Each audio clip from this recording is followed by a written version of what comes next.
Glória a Deus. Boa noite, irmãos. Graça e paz. Tá todo mundo bem? Todo mundo feliz? Tem sorriso no coração aí, para ser expresso no rosto? Aleluia. Vou pedir para os irmãos se puder diminuir a velocidade dos climatizadores aqui na frente.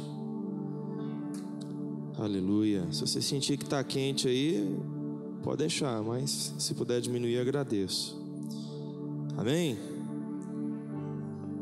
Glória a Deus. Quem trouxe sua Bíblia, levanta sua Bíblia aí. Deixa eu ver sua Bíblia. Glória a Deus. Seu celular, seu tablet. Vê se o teu vizinho aí trouxe a palavra também. Se ele não trouxe, compartilhe com ele a tua Bíblia. Eu quero ler 2 textos com os irmãos para a gente poder começar. Vamos para o ministério da palavra, né? Nós precisamos de fé para esses dias, amém? Nós precisamos crer naquilo que o Pai está pronto a nos dizer. Aleluia. Abra comigo em Provérbios capítulo 13, versículo de número 12.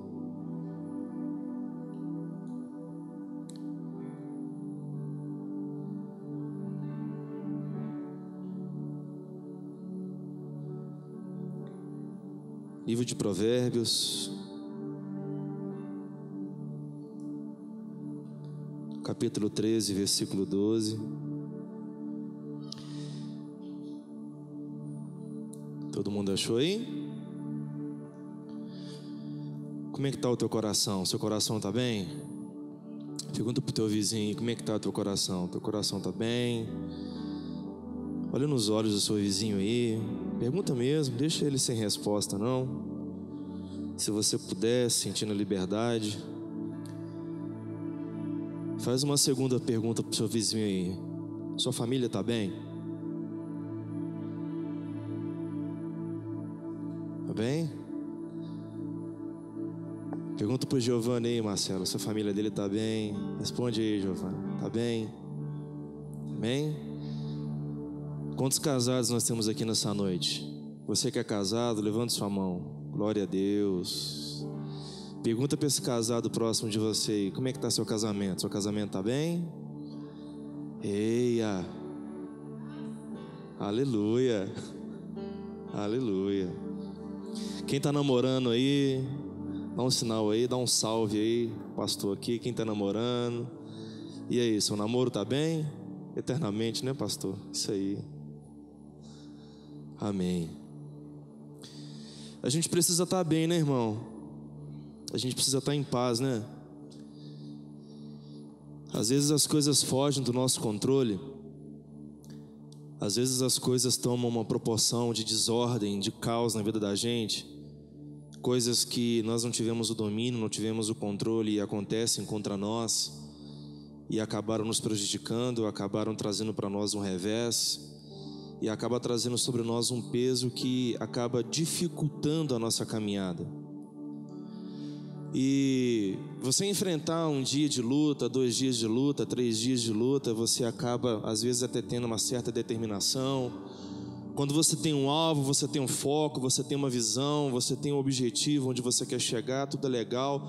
Mas sabe quando você chega naquele estágio onde você vai acumulando o seu coração com um tanto de experiência ruim? Tenta uma coisa, não dá certo, tenta outra, não dá certo, erraram com você aqui, outra pessoa errou ali, trabalho não está legal, a vontade que eu tenho de pedir conta, sair, mas ao mesmo tempo não posso sair porque eu preciso da renda, estou congregando aqui, mas a minha vontade era de estar na igreja lá, estou casado com fulano ou com fulano aqui, mas o meu desejo mesmo era ter casado com uma pessoa de tal perfil, eu tenho um filho desse jeito, ou a filha daquele jeito, mas de repente seria melhor se eles tivessem um temperamento diferente. Estou falando com alguém aqui? Provérbios 13, 12, na versão revista atualizada, diz assim: a esperança que se adia faz adoecer o coração, mas o desejo cumprido é a árvore de vida. Na nova tradução da linguagem de hoje, diz assim: a esperança adiada faz o coração ficar doente, mas o desejo realizado enche o coração de vida. A Nova Versão Internacional diz: a esperança que se retarda deixa o coração doente, mas o anseio satisfeito é árvore de vida. Na Nova Versão da Bíblia Viva diz assim: um sonho que demora a se tornar realidade acaba enchendo o coração de tristeza, mas o desejo realizado é o quê? Árvore de vida. Vamos ser dinâmicos aqui. Queria estar perto de vocês, mas estão gravando aqui. Quantos de vocês aqui têm sonhos? Quantos de vocês, como eu, já tiveram muitos sonhos que não se cumpriram? E quantos de vocês se cumpriu essa sabedoria de Salomão, aonde que você colocou muito a sua expectativa em determinado plano, ou em determinada pessoa, ou instituição, seja família, igreja, trabalho, governo, ou coisa do gênero, e você foi profundamente decepcionado? Quem nunca, né? Pergunta pro seu vizinho: quem nunca? Pergunta pro tio aí: quem nunca, tio? Quem nunca? Não é não, Wellington? Quem nunca? Abra comigo agora em Jeremias, capítulo 17, a partir do versículo 5. Diga comigo: expectativa. Certa vez, logo no início da minha fé, eu li um livro do Charles Spurgeon, que o título do livro é Esperança. E quando eu comecei a ler o livro, eu percebi que o Charles Spurgeon, muito didático que ele era, ele começou a ler a carta, a primeira e a segunda carta do apóstolo Pedro para a igreja. Olha que para mim, não se despeça. E aí ele começou a perceber o que era o contexto daquela carta, o que Pedro queria promover para a igreja de Jesus, que estava debaixo de perseguição, que estavam aguardando e esperando a manifestação de Jesus, que estavam na dependência total do Espírito de Deus, do agir da graça de Deus, mas era uma igreja extremamente sofrida. Uma igreja que ao mesmo tempo estava aguardando a manifestação de um Deus que eles criam que tinha um nome acima de todo nome. Também era uma igreja que perdia, por quê? Porque estavam abrindo mão de muitas coisas em função de crerem no nome de Jesus. Então Pedro escreve essas duas cartas para poder promover esperança, expectativa, um novo fôlego, posturas assertativas para que eles pudessem crescer espiritualmente, servir uns aos outros, algumas correções para que eles pudessem de fato, não retardar o crescimento espiritual. E em um dos capítulos que eu não me lembro bem, tem muito tempo que eu li esse livro, o Charles Spurgeon ele fala uma coisa: você pode tirar tudo de um ser humano, mas se você tirar a esperança dele, ele está morto emocionalmente. Se alguém remover de você a condição de você esperar que coisas boas possam acontecer, a tua vida acabou. Se alguém, ou se alguma instituição, ou se o próprio diabo, safado, sem vergonha, conseguir roubar de você a expectativa de que os sonhos de Deus hão de se cumprir na sua vida, você está jogando o seu tempo fora vindo na igreja. Em Jeremias capítulo 17, versículo 5 diz assim: assim diz o Senhor, : amaldiçoado, maldito é o homem que confia no homem, que faz da carne mortal o seu braço e que aparta o seu coração, a fonte das suas decisões, dos seus pensamentos, é a caixa preta da existência de todo mundo, é onde está registrado todos os pensamentos que ninguém sabe, só você e Deus se sabe, e que aparta esse coração do Senhor, porque será como um arbusto solitário no deserto, e essa pessoa, esse homem, essa mulher, não verá quando vier o bem, antes porém morará, habitará nos lugares secos do deserto, na terra salgada e inabitável. Versículo 7: bendito o homem que confia, que espera, que tem uma expectativa no Senhor e cuja sua esperança é o Senhor. Por que esse homem é bendito? Porque esse homem, ele é como uma árvore plantada junto às águas, que estende as suas raízes para esse ribeiro, de maneira que essa árvore é suprida com essa fonte de água, e não receia ou não tem medo quando vem o calor, aquele sol escaldante que acaba afligindo a plantação, a árvore ou coisa do gênero. Mas a sua folha permanece verde, fica verde, e no ano de sequidão, no ano de luta, no ano de tribulação, no ano onde que nada deveria dar certo, no ano de sequidão, não se perturba e nem deixe de dar fruto. Versículo 9: enganoso é o coração, mais do que todas as coisas, e desesperadamente corrupto, quem o conhecerá?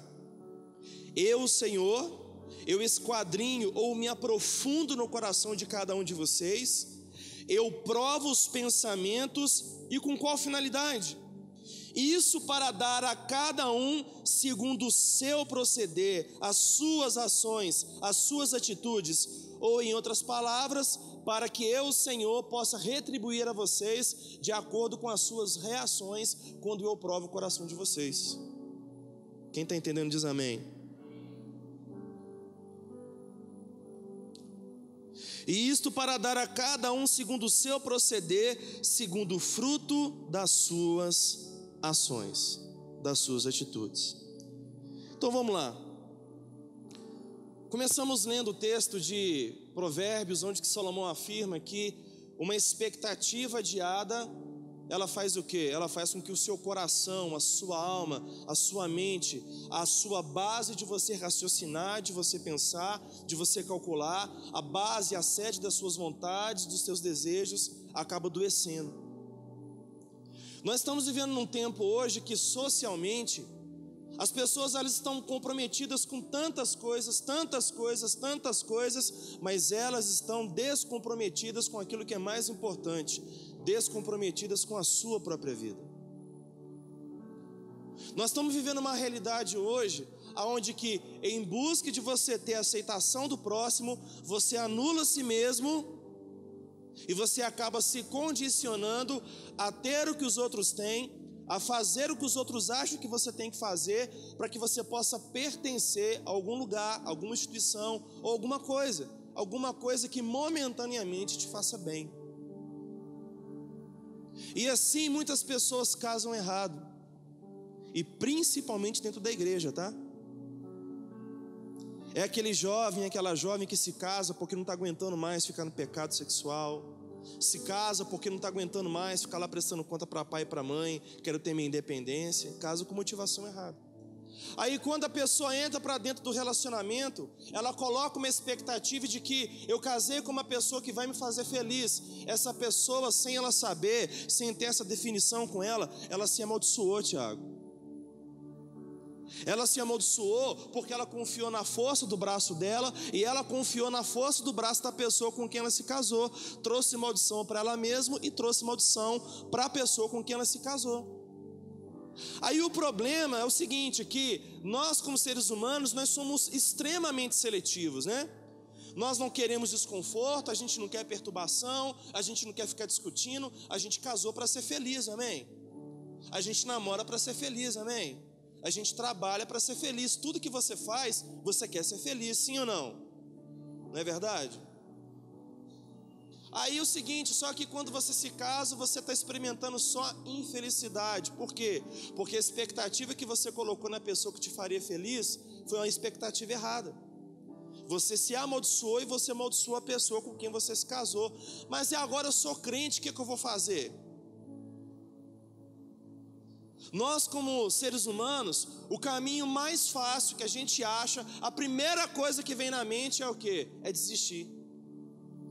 Quando você quer desistir de um trabalho que você não gosta, você pede demissão. Ou quando você está menos crente do que você deveria, você faz pirraça para ser mandado embora, né? Jesus está anotando na prancheta, viu? Você fica esperto. Para de roubar o tempo do seu patrão. Quando você está fazendo um curso, fazendo uma faculdade, você não se identifica com aquilo, o que você faz? Você tranca a faculdade, você desiste do curso. Quando você tem vínculos, amizades que são danosas para você, pessoas que falam demais, pessoas que te degrinem demais, que te diminuem demais, pessoas que roubam de você a sua saúde emocional, o que você faz? Você acaba cortando os vínculos, né? Agora, quando você está casado, crente, como que você desiste? A primeira coisa que vem na mente é divórcio. E com isso a gente está tendo um tanto de gente que está se divorciando dentro da igreja. Não estou falando do mundo, estou pregando para crente hoje, amém? Aí você tem um tanto de pessoas dentro da igreja que estão se divorciando, infelizmente. Por quê? Porque casaram com a expectativa errada. Só que a questão é, casou com a expectativa errada? Casou. E agora, o que eu vou fazer? Como não foi Deus que me juntou com essa mulher, com esse homem, então o caminho mais fácil agora é eu voltar atrás. Eu trago uma roupagem de santidade nisso, eu santifico usando as escrituras, porque a palavra afirma que aquilo que Deus ajuntou não separa o homem. Não foi Deus que me deu esse homem, não foi Deus que me deu essa mulher, isso foi o cão que me deu. Eu preciso me afastar rápido. Não. O que nós precisamos entender que uma vez que nós firmamos uma aliança na terra, isso é ligado no céu. Quando você faz uma aliança comercial, quando você faz uma aliança com um contrato, você tem obrigação de honrar com o seu compromisso financeiro, você tem um compromisso de você andar na linha dentro do regulamento ali da sua faculdade, da escola, da igreja, da família a qual você faz parte. Você casou com uma mulher, você casou com um homem, você precisa entender que o Senhor permitiu que você se casasse.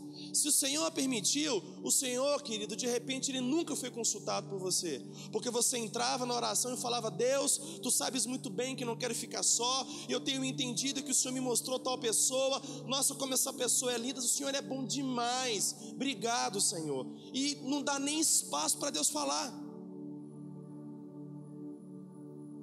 Sabe qual é um dos maiores problemas que a gente tem aqui na Igreja Batista de Contagem, um concurso de noivos? Se vocês acharem que eu estou sendo ofensivo, vocês me perdoam. O problema é que a maioria das pessoas aqui na igreja, quando vão fazer o curso de noivos, já estão com o casamento marcado. Em cada aula que você passa ali no curso de noivos, alguma coisa você leva para casa ali que está te incomodando. E você sabe no fundo que não vai dar certo. Por quê? Porque aquilo que foi ministrado chocou você, chocou o seu futuro cônjuge. E como nós vamos ajustar isso? Eu não me dou bem com a família dele, eu não me dou bem com a família dela e coisas do gênero. Mas aí é o seguinte, ficar sozinho é pior. Eu não quero ficar sozinho. Não ter uma pessoa para dividir uma cama, para dividir o calor, para dividir as contas comigo é pior. Então, sabe de uma coisa, eu vou casar e Deus vai me honrar. É lógico que Deus vai te honrar. Se não der certo, o Senhor Ele vai visitar você com a palavra dEle e vai levar você agora a ter a possibilidade, a oportunidade de você alinhar a sua expectativa. Tudo nessa vida passa por um crivo de uma expectativa. Quando você vai, por exemplo, você vai numa padaria. Eu não sei qual é a sua experiência, mas a maioria das vezes quando eu vou numa padaria, eu vou numa rede de fast food, eu sou muito mal atendido. É uma pessoa de cara fechada, uma pessoa que não é satisfeita, por quê? Porque a pessoa está ali, mas ela não queria estar ali. A carga horária é pesada, às vezes o patrão não trata, que é o maior patrimônio que um patrão tem, que é a mão de obra, que é os funcionários. A pessoa não é tratada tão bem. Então a pessoa ela foi ali para a empresa com a expectativa de ser feliz, de estar bem, de dar o seu tempo, de dar o seu trabalho, de dar a sua dedicação em troca do sustento para a sua família. Só que se essa pessoa não recebe o mínimo de dignidade possível aonde ela trabalha, ela fica mal, ranziza, triste, e ela desconta nos clientes. Quem já experimentou isso? É muito ruim. Aí às vezes eu fico até sem graça de falar alguma coisa, reivindicar o meu direito como consumidor, porque aquela pessoa está ali sofrendo, triste, cabisbaixa, desanimada da vida. Por quê? Porque é uma esperança adiada que o quê? Desmotiva o coração dessa pessoa, que entristece. Eu estou colocando essas coisas simples para você entender, sabe, de alguma maneira, aonde que porventura a sua vida espiritual está travada, meu irmão. Sabe, eu não sei você, mas eu não me contento a gente ficar vindo na igreja de semana em semana para falarmos a respeito da palavra. Falar da palavra é bom, mas é extremamente insuficiente. Debatermos sobre as escrituras é legal, mas isso é insuficiente. Nós como igreja, nós precisamos ter uma expectativa correta de que cada culto é um altar que você levanta, de você oferecer a Deus o seu coração, com a expectativa de que você seja confrontado, com a abertura de que o seu coração seja alinhado e com a expectativa de que lá fora o Espírito de Deus vai te dar poder para você ser uma nova criatura. Esse caos social que a gente vive hoje, onde que as pessoas estão perdendo a sua identidade, as pessoas estão perdendo as suas afeições, as pessoas estão sendo movidas pela iniquidade. Por isso o amor, sabe, essa afeição com o próximo, essas coisas elas vão se perdendo. E pelo fato de todo mundo estar assim, às vezes nós como cristãos, na maioria das vezes, a gente se permite para uma autocomiseração, porque nós não temos sangue de barata, a gente não tem sangue azul, a gente tem sangue vermelho que corre na veia. A gente acaba se tornando, querido, um subproduto do convívio que a gente tem, das pessoas que a gente se relaciona. Aonde que nós acabamos sendo, não deveríamos ser, mas a gente acaba, Wellington, sendo mais reativo do que proativo. Se te tratam mal, você trata mal. Se te falam que não deve, você fala que não deve. Se te contam piada suja, você acaba rindo. Se as pessoas fazem as coisas para você com má vontade, você também responde com má vontade. Se você recebe mal no teu trabalho, então você vai, sabe, descarregar tudo aquilo que não presta no seu patrão, na empresa que você presta o seu serviço. Se na sua faculdade você não percebe que não era aquilo que você de fato esperava, aí você vai empurrando a faculdade também com a barriga, como se dinheiro fosse achado no meio do mato. Quando nós desenhamos uma expectativa errada sobre pessoas, instituições, sobre principalmente nosso relacionamento com Deus, nós estamos nos amaldiçoando constantemente. Aonde que, para que ninguém possa identificar que eu estou mal, eu visto uma roupagem de religioso que eu sou. Tá tudo bem, tá tudo bem, tá tudo legal, tá tudo legal. Cara, se não tá tudo legal, minha irmã, se não tá tudo legal, escolhe pelo menos uma pessoa e fala: não tá legal, não tá rolando.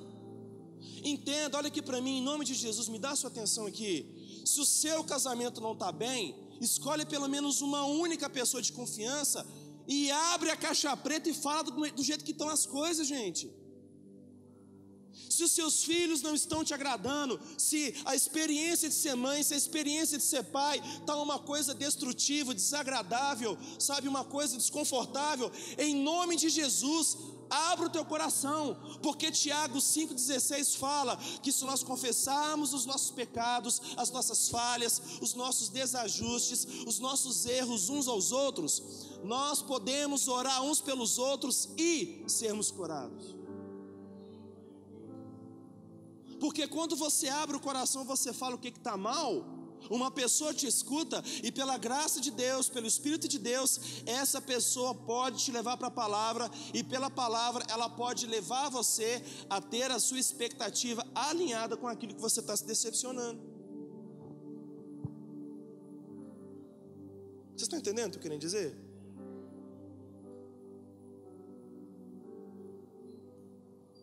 Nós estamos sendo condicionados involuntariamente, preste atenção nisso. Nós estamos sendo condicionados involuntariamente a sermos consumistas de bons momentos, a sermos consumistas de boas experiências, a vivermos dentro de uma postura de vida onde que o que rege a nossa vida é a lei do mínimo de esforço possível. Se uma coisa custa demais, estou fora. Se uma coisa não está me agradando, estou fora. Por isso que as igrejas, hoje, elas estão vivendo muito em função de evento. Por isso que você vê grandes homens de Deus, pregadores da palavra, viajando para cá e para lá, para cá e para lá, para cá e para lá, porque infelizmente, para poder manter um público dentro das igrejas fiel, é necessário que pelo menos uma vez por mês, eu tenha um cara mais ungido do que eu para falar alguma coisa que você deseja ouvir.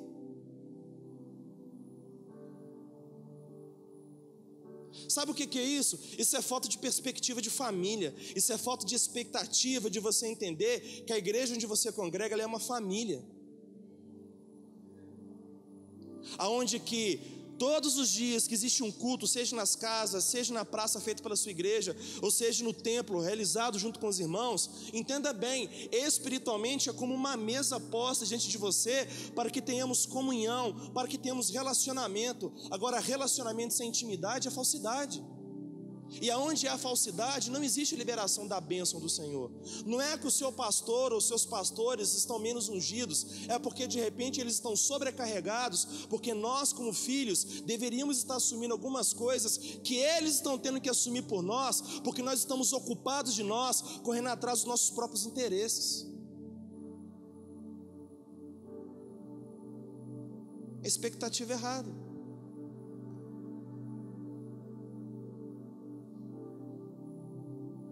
Temos a expectativa de que a igreja se importe conosco, mas eu te faço uma pergunta: você considera o fato de que as pessoas têm uma expectativa de que você se importe com elas?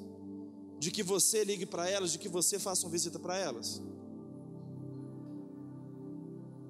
Você desenha uma expectativa de que Jesus é um cabide de emprego, de que Jesus é um cabide de ministério, de que Jesus vai te dar uma oportunidade, a porta da esperança, que tudo quanto você pedir para Ele, em o nome dEle, se você tiver fé, Ele vai te dar. Mas será que você não está lendo a Bíblia para você poder receber? Qual é a expectativa que Ele tem com você?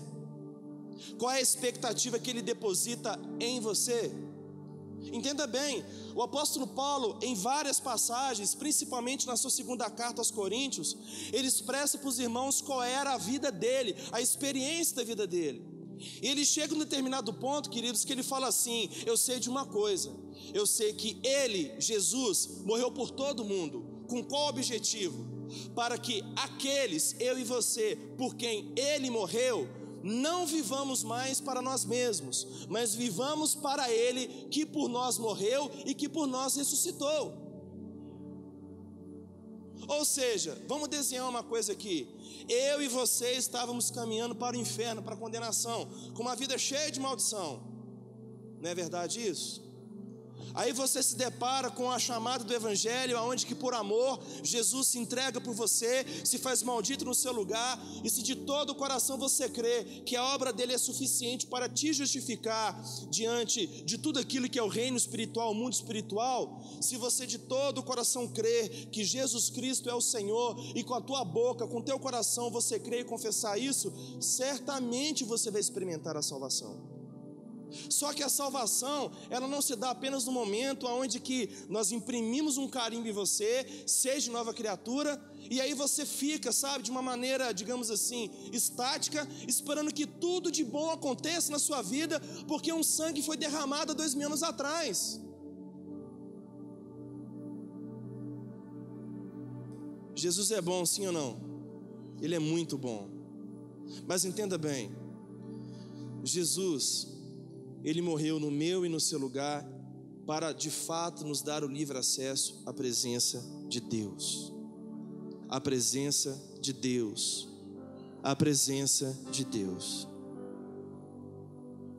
Toda a nossa vida espiritual, todo o nosso relacionamento com qualquer instituição humana, seja ela família, seja trabalho, seja escola, seja igreja, todas as nossas expectativas que colocamos nas pessoas ou nas instituições precisam estar fundamentadas na nossa expectativa em Deus.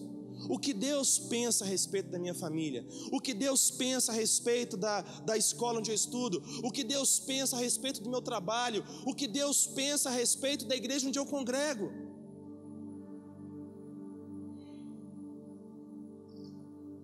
Qual é a expectativa de Deus? Quando nós olhamos para o Evangelho, Jesus ele afirma que aquele que quer vir após mim, negue-se a si mesmo, tome a sua cruz e me siga. O que está acontecendo com a igreja hoje? Eu tenho um autor que eu tenho como referência para a minha vida, que é o A.W. Tozer, já li alguns livros dele. Na década de 50, na década de 60, ele já confrontava na América do Norte essa busca do ser humano pela comodidade, essa dependência do ser humano pelo entretenimento. E olha que naquela época não se tinha internet. Na década de 50 e 60 não se tinham tantas opções de entretenimento como nós temos hoje. E naqueles dias ele já estava como um profeta de Deus. Se você não conhece a W. Tozer foi um dos principais referenciais para a vida de fé de Leonardo Ravenhill. Leonardo Ravenhill foi um dos principais referenciais para Kit Green, para o Gregório McNulty, que nós conhecemos aqui no Brasil. Homens que trouxeram para nós, nos dias de hoje, uma referência de uma vida devota ao Senhor. Mas parece que são apenas um grupo pequeno de pessoas que foram chamados para poder viver em renúncia, né? O que Jesus está pedindo para mim é diferente. O que Jesus está pedindo para mim, a gente tem um acordo particular. Estou vivendo no período da graça. Jesus me entende. É lógico que Ele te entende. Mas eu e você não podemos negar que existem situações na nossa vida que são caracterizadas como maldição, porque nós estamos com a expectativa errada. Quer um exemplo? Assim diz o Senhor, versículo 5 de Jeremias 17: maldito o homem que confia no homem, faz da carne mortal o seu braço e aparta o seu coração do Senhor, ou distancia sua vida do cuidado do Senhor. Esse homem será como um arbusto solitário no deserto. Essa sensação de solidão que você tem, que ninguém te entende, que ninguém te compreende, isso é um sintoma de maldição sobre a sua vida. Que querendo ou não, segundo as Escrituras, eu e você trazemos isso para a nossa própria vida. Por quê? Porque quando nós estamos nos preservando dentro de uma postura de autopiedade, não aceitamos confronto de ninguém, não aceitamos conselho de ninguém, não nos permitimos ser ajudados por ninguém, qual é o resultado disso? O resultado é que de tanto nós procurarmos e não acharmos uma pessoa que concorde com o nosso estilo de vida pecaminoso, a gente acaba se tornando solitário. É aquele adolescente que tentou com o pai e não deu certo, tentou com a mãe e não deu certo. Aí é o seguinte, isola do pai, isola da mãe, fica trancado no quarto em todo momento que está em casa. É como um arbusto solitário. E o texto fala aqui o seguinte, queridos, que não verá quando vier o bem. O pau está quebrando, o ministro de Deus ministrando, aquela adoração poderosa, um agir de Deus, um mover de Deus, muitas pessoas experimentando o fluir de Deus. Ele está lá com aquela cara de bulldog, igual o pastor Daniel fala, né? Estou melhorando, pastor, forçando. Parece aquele crente batizado no vinagre, que acabou de tomar um cálice, né, de um suco de limão muito azedo, fica com aquela cara amarrada o tempo todo. Por quê? Porque é um arbusto solitário que não consegue ver o bem, a graça de Deus, o favor de Deus, o poder de Deus à disposição dele. Por quê? Porque o coração dele é inatingível. E como o pastor Aziel ministrou aqui no reencontro, queridos, Provérbios capítulo 18, verso 19 fala que assim como uma cidade com muros fortificados, assim é o coração de uma pessoa ofendida. É o coração de um homem de Deus e de uma mulher de Deus ofendido. Por que nós estamos ofendidos? Estamos ofendidos porque nós estamos com pirraça. Nós queremos muito uma coisa, fulano não me deu, Beltrano não me deu, ciclano não me deu. Aí a gente faz como está escrito em Provérbios 18:1. É um solitário que insurge-se contra a verdadeira sabedoria. Sem você discernir que é isso que você está fazendo, você levanta uma bandeira de guerra, você se arma todo e você não se abre mais para ser ajudado por ninguém. Porque você se enclausurou dentro de uma concha aonde que você se acha o dono da razão, sendo que nós não somos. O que você acha que Jesus queria quando Jesus juntou os seus discípulos, colocou uma bacia debaixo, próximo dos pés de cada um deles, amarrou ali, né, um pano na sua cintura e começou a lavar os pés uns dos outros? O que você acha que Jesus queria ensinar com aquilo? Que eu e você temos a obrigação de ajudarmos uns aos outros a nos manter no caminho. Eu é que tenho que me preocupar, não é em bisbilhotar a sua vida, é se eu olhar nos seus olhos, Toninho, e ver que você não está bem, falar: Toninho, está tudo bem? Meu irmão, se não está tudo bem, seja tocado pelo Espírito Santo e fala: pastor, não está tudo bem. Você que é filho, se a tua mãe, se o teu pai virar para você e perguntar: como é que você está? Está tudo bem? para de mentir, para de se esconder, larga de ser um solitário que fica se rebelando, se revoltando contra a verdadeira sabedoria. Entenda que você não caiu de paraquedas nesse mundo, seu pai e sua mãe te geraram. Alguém no mundo espiritual orou por você, alguém no mundo espiritual te batizou, alguém no mundo espiritual está edificando a sua vida. Não fique guardando um plano B debaixo da sua manga, porque você vai ser como um arbusto solitário dentro da igreja, que o pau pode estar quebrando no bom sentido, de todo mundo experimentando graça de Deus, poder de Deus, provisão de Deus, unção de Deus, mas você fica ali seco, enrijecido, como se nada de bom pudesse acontecer. É assim que a gente começa a se desviar, queridos, é assim. E não adianta ficar indo de congresso em congresso, de igreja em igreja. Ah, fulano de tal vai estar ali, vamos lá. Ah, Beltrano vai estar ali. E o dia que não tiver mais congresso para você, o que você vai fazer da sua vida?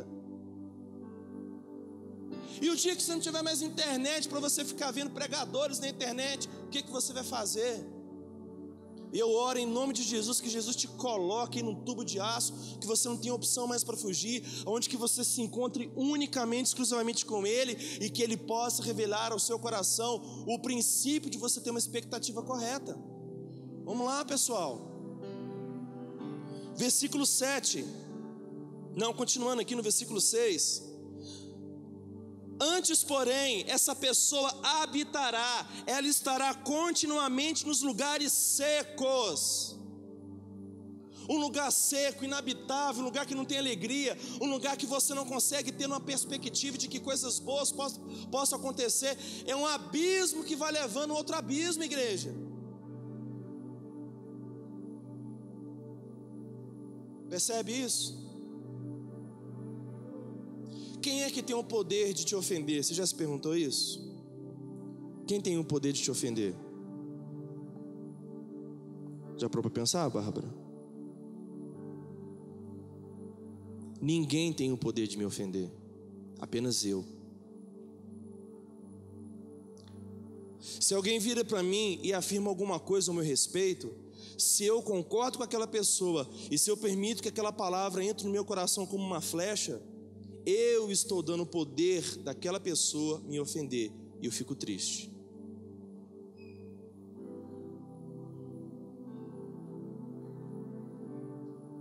Tem gente que fica ofendido, pastor Daniel.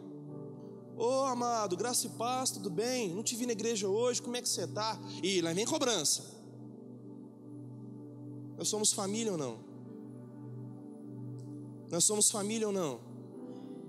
Nós somos família ou não? Querido, veja bem, a cultura bíblica, a cultura judaica da aliança é algo muito sério. Nós precisamos entender que o evangelho do reino, ele precisa elevar o nosso nível de cultura, aonde que a nossa cultura brasileira, do jeitinho, eu tenho compromisso com você, Toninho, até enquanto for confortável para mim. Se começar a ser desconfortável, tio, tô fora. Eu vou acompanhar você, eu vou discipular você até o quanto for confortável para mim. A partir do momento que você não fizer mais o que eu gosto, eu vou te jogar fora, porque eu estou te discipulando para mim mesmo, não é para você crescer. Com um pouco de cinismo para vocês entenderem. Pastor, conta comigo, estou contigo, estou colado, hashtag tamo junto mesmo? Será? Pergunta, olha aqui para mim. Responde para você mesmo de todo o seu coração. Com o que você está comprometido? Quem se compromete com todo mundo não está comprometido com ninguém, pastor. Quem está comprometido com tanto de doutrina é a pessoa que não tem convicção com nada. Quem se compromete em agradar todo mundo não tem segurança de si mesmo. E com isso, você fica se mantendo numa área perigosa de um relacionamento frio, distante com o corpo de Cristo, onde que todo mundo passa por um processo de edificação, santificação e crescimento, e você fica habitando num lugar seco, num lugar árido, sem de fato experimentar o cuidado de Deus, a chuva de Deus sobre a sua vida. Vocês estão me entendendo?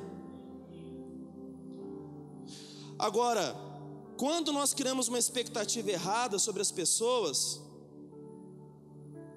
nós também trazemos maldição sobre a vida delas.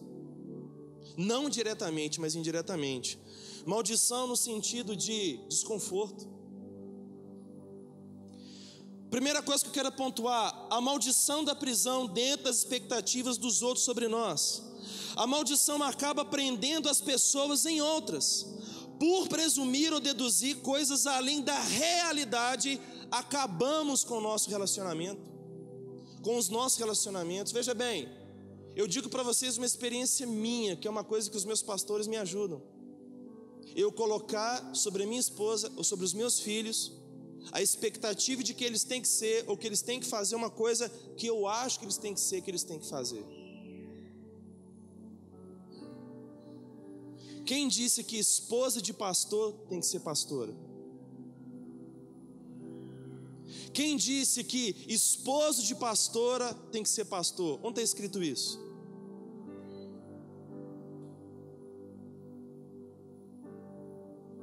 Diz aí. O que é estabelecido nos lugares de evidência na igreja são pessoas que entendem o seu papel, que entendem o seu lugar. Eu não posso criar uma expectativa para a esposa de um líder de célula que ela também tem que ter o compromisso e a responsabilidade de ser uma líder de célula. Gente, espiritualmente falando, é cada um no seu quadrado. E cada quadrado juntinho com outro quadrado, para a gente poder fazer um pano de fundo bonitinho, onde nós somos pedras vivas para a edificação do corpo de Cristo, amém? Como eu já entristeci os meus filhos, cobrei deles coisas que eles não conseguiam ser. Como eu já assim exprimi minha esposa para dar coisas que a minha esposa não poderia dar, não poderia fazer. Não é o dom dela, não é a capacidade dela. E sabe qual é o outro porém? Quantas pessoas que a gente fica às vezes sem querer, tentando esconder, tentando sufocar, porque a gente não se identifica com ela, mas o dom está sobre ela. Isso é um perigo. Quando nós começamos a desenhar expectativas irreais sobre líderes de célula, é o meu líder de célula que tem que fazer por mim, é o anfitrião que é o meu discipulador que tem que fazer por mim, é o pastor fulano que tem que fazer por mim. Se você desenha sobre a minha vida uma expectativa de uma coisa que eu nem sei que você espera de mim, você se amaldiçoa e me amaldiçoa. Vocês entendem o que eu estou querendo dizer?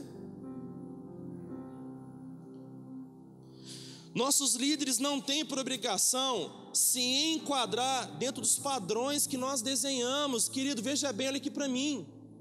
Dentro de uma sociedade hoje, onde que as famílias estão desconfiguradas, as famílias passam por um processo degenerativo a cada década que se passa, filhos que não têm tempo de qualidade com seus pais, mães estressadas, frustradas, decepcionadas, que não conseguem transferir para os seus filhos a segurança emocional, uma estrutura, base, para que essa pessoa se sinta amada, protegida, para poder enfrentar a vida.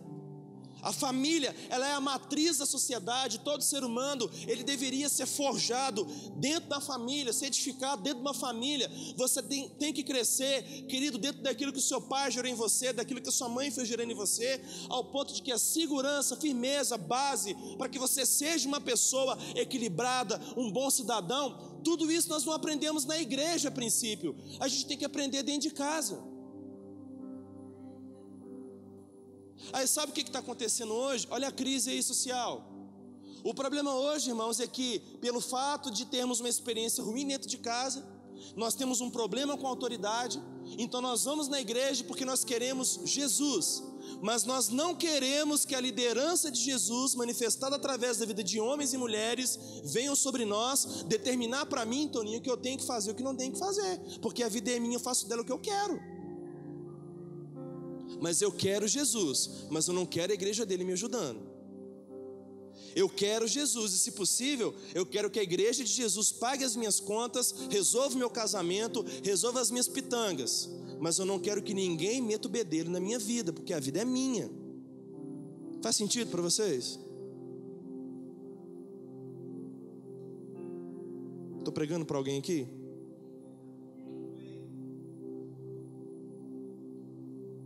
Se eu tenho um problema com a minha paternidade, eu dependo da figura masculina para afirmar, para poder me estabelecer, para poder me lançar, involuntariamente eu me vejo às vezes apegado com uma dependência emocional na vida do meu pastor. E quando o pastor ele identifica que existe uma expectativa errada do seu discípulo ou do seu liderado para com a vida dele, é saudável, é responsável que esse pastor sente, olhe nos olhos e fala: querido, você está desenhando uma expectativa sobre a minha vida que eu não posso te suprir. Sabe quem desenhou uma expectativa errada sobre o seu pastor e acabou se frustrando e acabou morrendo com isso? Judas. Judas desenhou que Jesus seria alguma coisa que Jesus não propôs ser.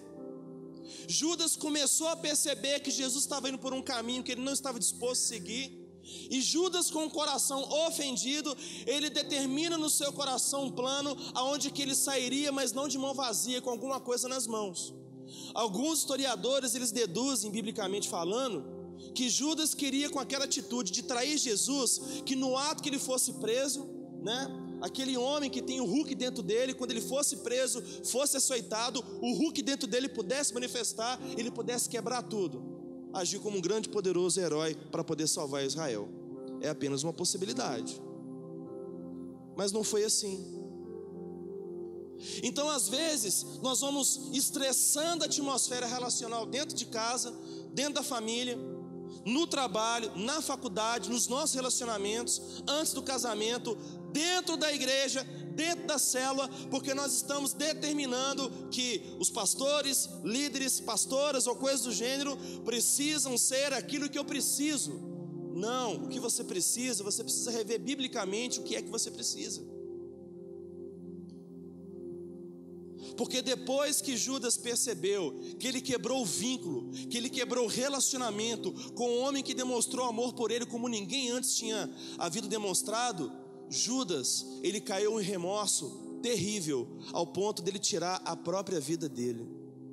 E quando nós vivemos dentro de uma expectativa errada, nós vamos quebrando relacionamentos na família, no trabalho, na vida profissional, comercial, dentro da igreja, nas escolas, em todas as esferas que a gente possa se relacionar.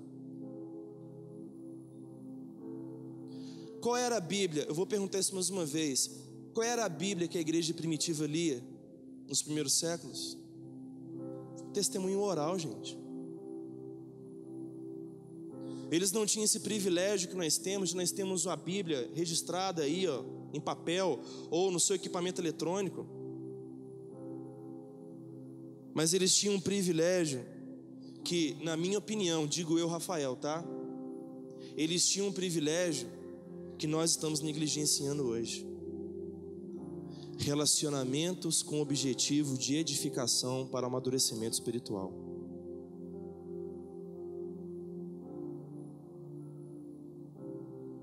Hoje você chama os seus filhos para poder vir na igreja. 2 vezes por semana na igreja, para que isso tudo? Não sei o que tem. De novo na igreja, de novo na igreja. É a mentalidade errada. Nós não vamos à igreja, nós somos igreja. O problema é que nós estamos tão comprometidos com a nossa vaidade humana, pessoal, com o nosso plano B, com o nosso desejo carnal, terreno, vivendo como se Jesus não fosse voltar, que igreja é apenas mais um ponto aonde você vai para você se sentir bem.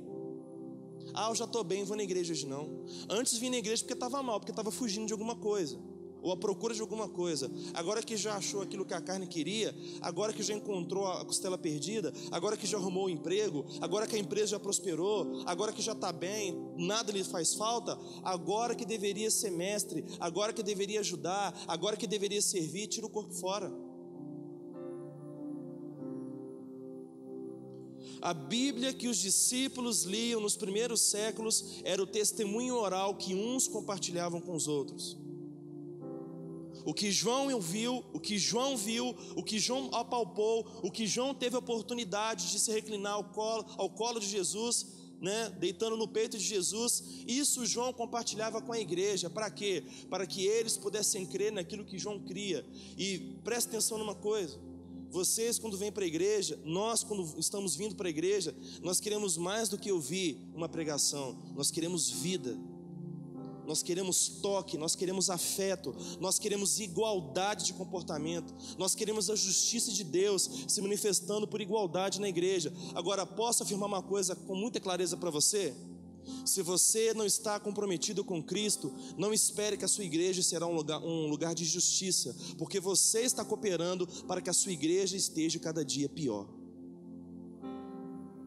Porque o nosso egoísmo sobrecarrega um número pequeno de pessoas, a nossa vaidade espiritual tira a motivação de pessoas sinceras e piedosas que querem servir, mas se sentem amedrontadas por conta de cara feia. Você não prega como eu gosto, você não fala do jeito que eu gosto, você não tem aquele gritinho que fulano de tal tem, você não canta como o pastor Cirilo canta. Vaidade, soberba espiritual, onde que não estamos com o coração aberto para poder receber de qualquer comedor de feijão que suba aqui, independente se ele tem 1 mês de convertido ou 100 anos de convertido. O que faz de nós pessoas que compartilhamos algo, não é o tempo que nós temos de fé, é aquilo que carregamos, igreja. E na maioria das vezes, novos convertidos estão mais lúcidos, estão com mais convicção daquilo que carregam do que um pastor com 50 anos de ministério, que já se tornou um profeta velho, que não tem mais intimidade com o Espírito Santo de Deus. Nós precisamos alinhar as nossas expectativas para que a gente possa tornar a nossa célula, a nossa igreja, principalmente a nossa casa, um lugar saudável para a gente poder viver, para a gente poder habitar. As nossas finanças são um reflexo direto daquilo que é a maneira como nós administramos as nossas vontades e os nossos desejos.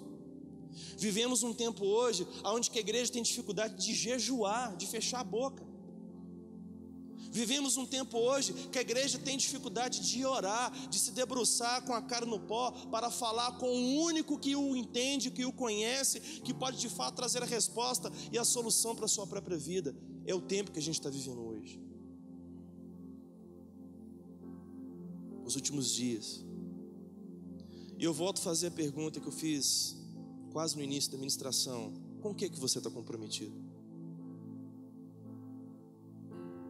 Volto a dizer: quem está comprometido com tudo, não está comprometido com nada. Quem se compromete com tudo, com todos, não se compromete de fato com ninguém. Nós precisamos entender o que a Bíblia quer dizer quando ela fala de aliança. Se você tem uma aliança na igreja onde você congrega, reveja se você de fato tem somado para o crescimento das pessoas que estão ao seu redor. Porque quando você entende que coisa mais importante é dar do que você receber, você vai inspirar outras pessoas a serem pessoas generosas também no dar.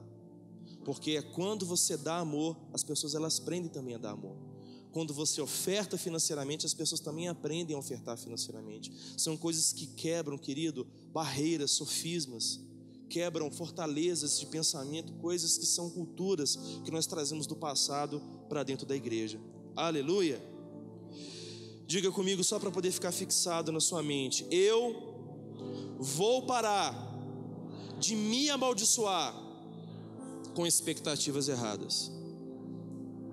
Faz uma coisa, cara. Conversa com tua esposa, conversa com teu marido, ajusta as pendengas. Fala que você não está satisfeito, você não cozinha do jeito que eu gosto. Eu chego aqui em casa, você só me cobra. Você chega aqui em casa, você só me cobra. Você que é filho, conversa com teu pai, fala para ele que você não está gostando. Os meus filhos já fizeram isso comigo várias vezes. E eu louvo a Deus porque vez ou outra Mateus e Rafaela me pegam numa blitz, conversa comigo e fala: pai, vamos ajustar isso aqui. Isso é uma atmosfera de graça, é uma atmosfera de amor. Você que é pai, você tem desenhado uma expectativa para os seus filhos não têm correspondido. Escuta o teu filho, conversa com ele. Porque às vezes, queridos, nós colocamos expectativas dos nossos filhos e eles não sabem o que a gente espera deles. Aí eles ficam tristes, ficam decepcionados. Por quê? Porque pelo fato de eles não fazerem aquilo que a gente gosta, a gente isola eles.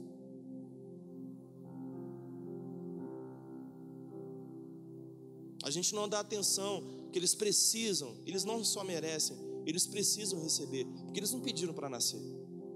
Você não pediu para nascer. Entende isso? Mas se você hoje está em Cristo, você precisa entender que é uma verdade no mundo espiritual sobre a sua vida. Você é nova criatura. Tudo que você precisa para que você viva debaixo da graça e do poder de Deus, o Espírito Santo está sobre ti para te capacitar. E o corpo de Cristo reivindica a sua presença para te ajudar a você colocar em prática coisas que você não sabe colocar. E que você pode ajudar outras pessoas também a colocar em prática. Porque nós precisamos uns dos outros, isso é um fato. Amém? Vamos colocar de pé?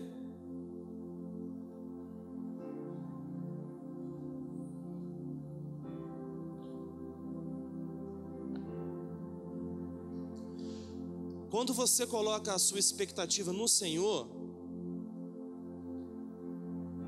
quando você desenha um futuro no Senhor, então você começa a olhar as pessoas ao seu redor com uma ótica diferente. Olha aqui para mim. Eu arrisco quem dizer que a maioria de nós aqui temos problemas de frustração, de decepção que aconteceram dentro das nossas famílias. Muitos de nós aqui já tivemos experiências ruins de frustração, de decepção com pessoas espirituais dentro da igreja. E se tem duas instituições onde temos mais pessoas feridas, é dentro da igreja e dentro das casas, dentro das famílias. Por quê? Porque ali nós nos entregamos, nós nos confiamos ao cuidado de alguém.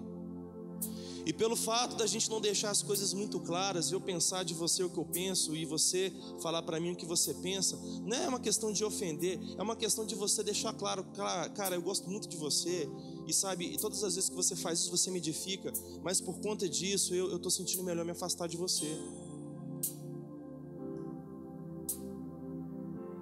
Entende isso? Sabe de uma coisa? O primeiro milagre que você vai experimentar é você ficar livre. É você poder olhar nos olhos da pessoa que você convive dentro de casa, você dorme com ela, você convive com ela, e você saber, existe transparência entre nós. Da esposa virar para você e falar assim: quer saber de uma coisa? Eu nunca gostei de cozinhar mesmo, eu não nasci para essa vida. E aí? Você vai jogar sua esposa fora porque não gosta de cozinhar? Não. Ninguém é descartável.